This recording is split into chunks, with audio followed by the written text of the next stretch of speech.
glad to be back in San Francisco with our BFD event. We're going to keep the AI conversation going with a last-minute addition to our lineup.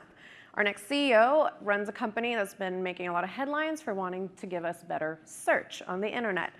Please welcome to the stage co-founder and CEO of Perplexity, Aravind Srinivas.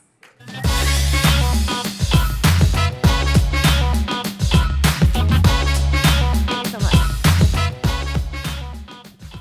Okay. We're going to start with a little bit of audience participation to wake you guys up. Raise your hand if you use Perplexity. Okay. Raise your hand if you use a paid version of Perplexity. Okay, all right, not bad. Which is not surprising because Perplexity has at least 10 million monthly users. Is that still your current figure? Do you want to give us an update? Not here, but certainly grown. And whoever is not paying for it, please pay for it. But yeah, like the interesting part of the product is you can use it for free and it still works pretty well. And our goal is not to give you a really bad product for the free version and paywall everything that's good. Our goal is that we work hard on reducing the cost of the technology so that the free version works as well as the paid version, and the paid version is always staying a step ahead in terms of the frontier models.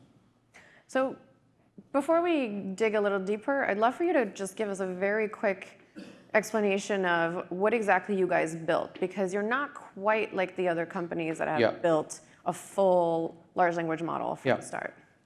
Yeah, so there's a scene in the Steve Jobs movie where Kate Winslet's also an actor in it, where there's a scene between Wozniak and Jobs, and Wozniak asks Jobs, you're not the designer, you're not the engineer, you don't write code, you don't actually come up with a design, but people know you, and why is that? And Steve Jobs says, it's because I play the orchestra.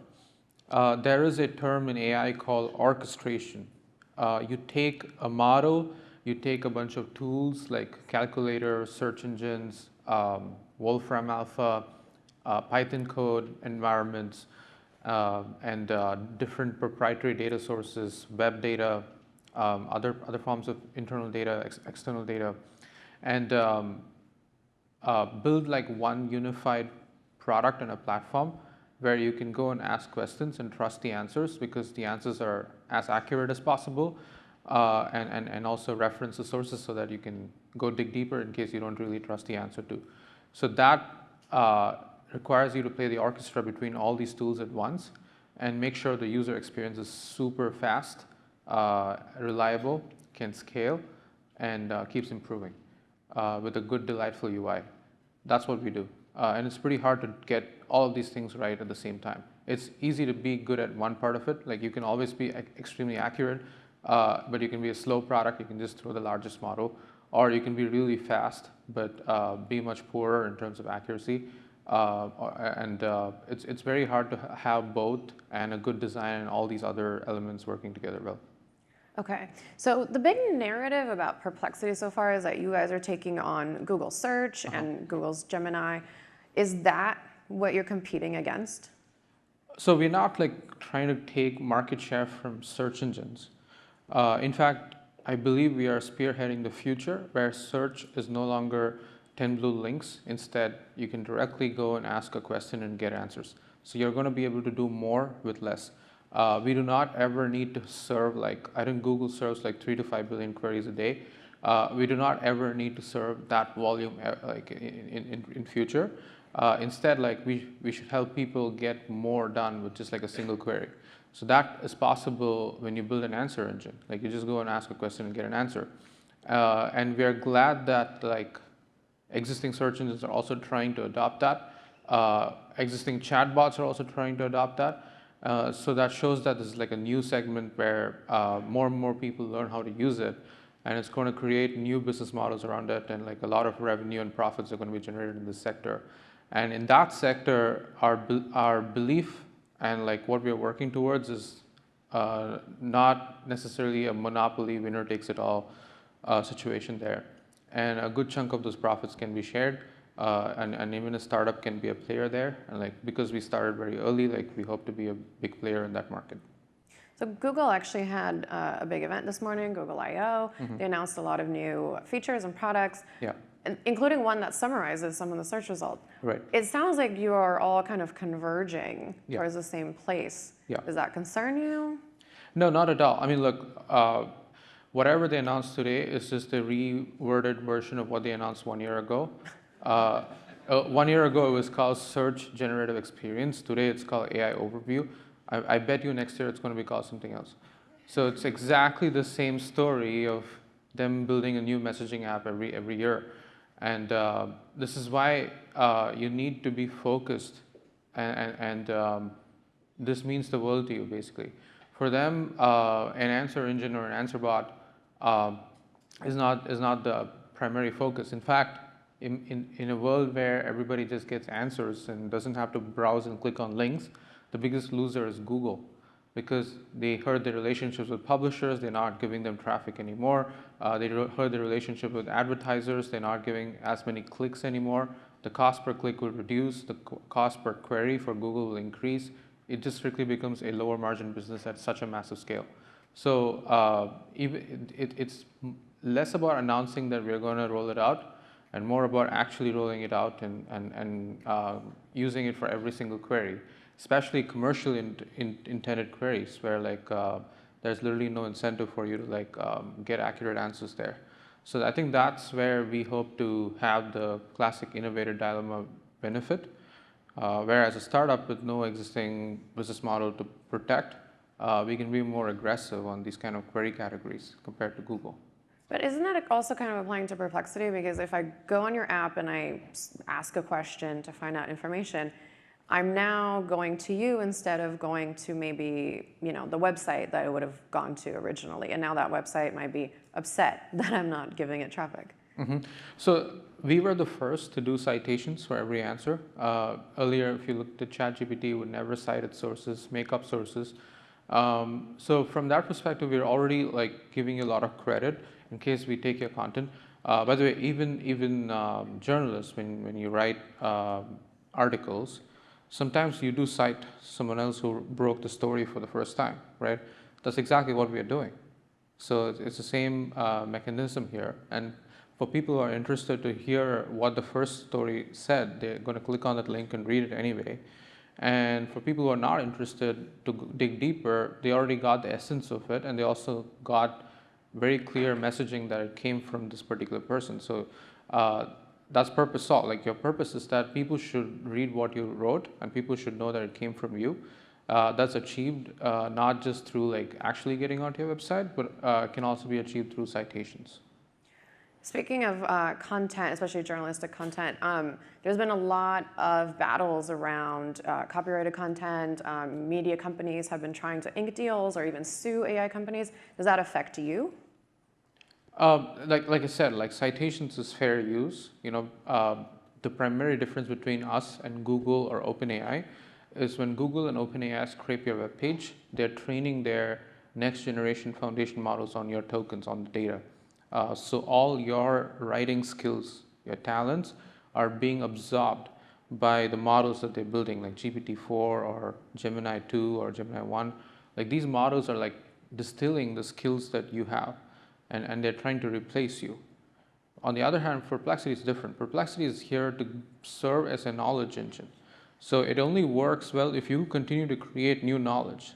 Only then there is a value in our product. We are basically resurfacing the content back into the user with a more efficient interface than Blue Links, but it's still like a search engine. So our models that we train are only trained to like be good at summarization. We're not actually training our models on your tokens. We're only training models to be good at certain skills, like making sure you can chat, making sure you can summarize, making sure you can reference appropriately, and then making sure that you don't hallucinate if you have conflicting information. So that way we're not like stealing your content. We're actually like helping users discover your content more efficiently. But you're still training it on some kind of data. Is it just very specific type of data? Yeah, it's more like skills, like, oh, like given this paragraph, try to summarize it in the form of like an answer which is well formatted, appropriately cites at the end of every sentence. So you're like teaching the AI to always give credit to where the content is coming from. So it's not actually training on like your tokens that you actually write in the publisher website, whereas OpenAI and Google do that, and that's the primary difference between us and them. Got it. Let's talk about business model. So you guys started out with having a paid tier. Now you even have a enterprise paid version. Yeah. But you're also looking at doing ads. Yeah. Tell me about the thinking behind adding that. Yeah, so our belief is that advertisements should never come at the cost of serving a correct answer. I think the one thing that Google got wrong is that the same unit of information that stands for truth, which is the links, is also the same unit of information that the advertiser bids on. So that's when there's a conflict between like serving the user and serving the advertiser. In Perplexity, we do not intend to create ad units around the links or the answer or bias the answer to say stuff that you want users to read about your brand or things like that. Instead, we plan to advertise around like other units of information. Like we always suggest related questions at the end of every answer. So we could the advertiser could influence the user to like reading more about them on a query that the user asks that's relevant to them. Or we have a discover page that has like everyday news or interesting content on the web, and people could bid to be on the user's timeline for that day. So there are other ways to do advertisement in a much lower margin way than what Google does.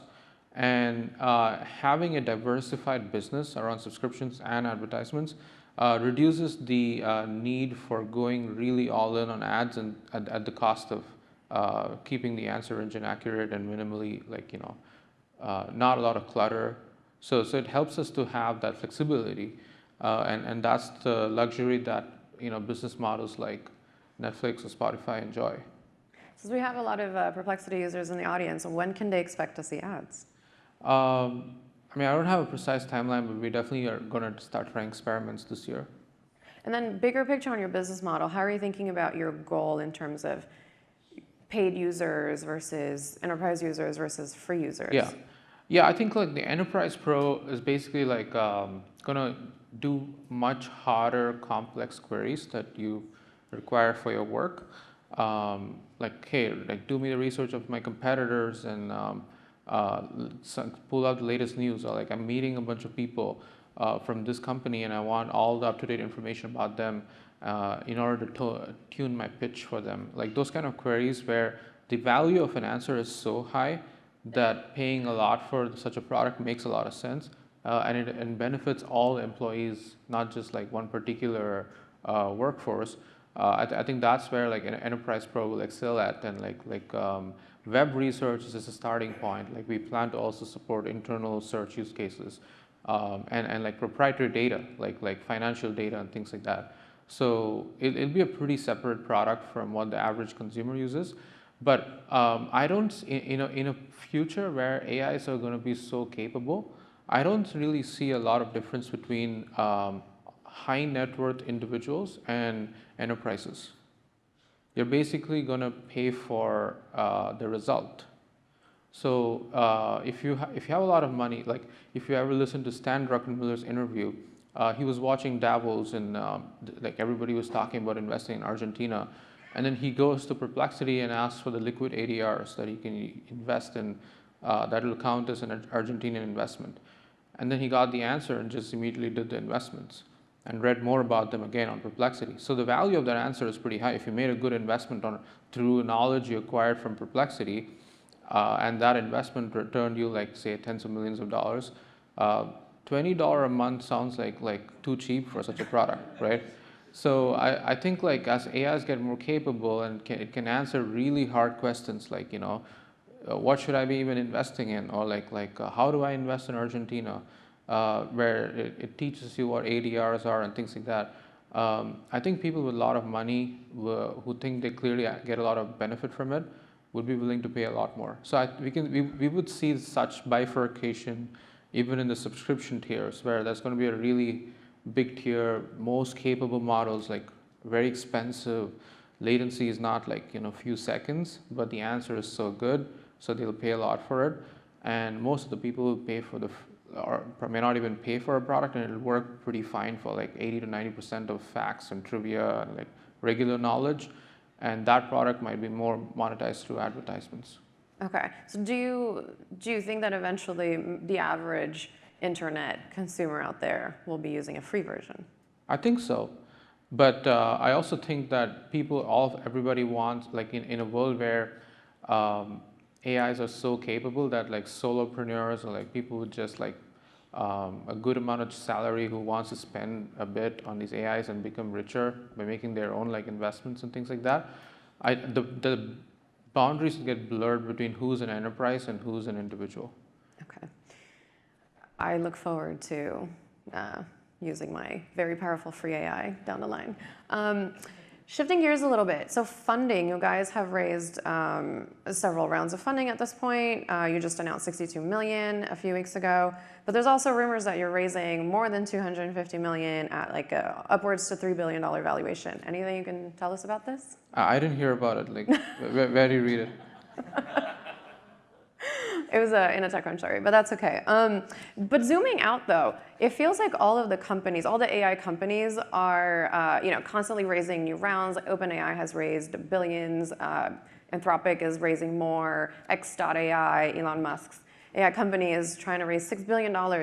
Is that just the name of the game? Do you all just need to keep raising money to chase each other? It feels like that to me. Okay. And unfortunate, but basically this is how it works. When you're trying to, in order to build AI, you need to like hire really smart people. There are very few people who really understand even prompt engineering, making these models do what you want them to do, making it do it reliably at scale. And then the other part of just even training these models and continually improving them, collecting data, doing evals, and like setting up the pipeline to do this automatically. This requires a lot of like tacit knowledge that doesn't exist in the wide engineering community right now. It's not yet commoditized. So these people are expensive, and their salaries all got inflated because OpenAI started paying them a lot, and not pay them through equity when they used to be valued at like 15 to 20 billion.